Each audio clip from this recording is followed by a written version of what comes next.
আমার মাঝে সন্ধেবেলাতে আমাকে মুড়ি দিয়ে গেল, চপ, পেঁয়াজ, টমেটো, ধনেপাতা কুচি, মুড়ি এক বাটি। ঠিক আছে, এতখানি, মানে এই মুড়িটা মনে হয় আমার 6 দিনের খাবারটা কমপ্লিট হয়ে যাচ্ছে। তো এত সুন্দর মুড়ি দেখে সত্যি আমার খেতে ইচ্ছে হচ্ছে, মনে হচ্ছে এটাও আমার কাছে অল্পই লাগছে। সন্ধ্যাবেলা স্ন্যাক্স আরও ভালো মুড়ির জন্য, চপ দিয়ে, তাতে আবার কোনোদিন খেতে পারে না। তো এই মুড়ি খাবার জন্য এখানে লাইন পড়েছে। নাম্বার 1 লাইন, নাম্বার 2 লাইন, ওই জো নাম্বার 3 লাইন। তো এই 3টে লাইনের মধ্যে সব থেকে ক্রিটিক্যাল লাইন হচ্ছে এই যে এইটা। মানে আমি হয়তো 4টে দানা খাবো, ওকে 6টা দানা দিতে হবে। তো এরকমভাবে খাওয়া যায় বলে আমার তো মনেই হয় না।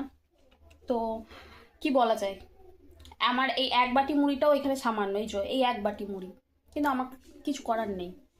আমি এইটুকু খাবো, ওকে এতটা দিতে হবে, নাহলে যে আমার খাবার জুটবেই না আজকে। তো সন্ধ্যাবেলা মুড়ি খাচ্ছি, খুব ভালো লাগছে। অনেকদিন পর আমি এত কিছু আয়োজন করে মুড়ি খাচ্ছি, মা মাখিয়ে দিয়ে চলে গেল, খুব ভালো লাগছে খেতে। তো চলো, টাটা।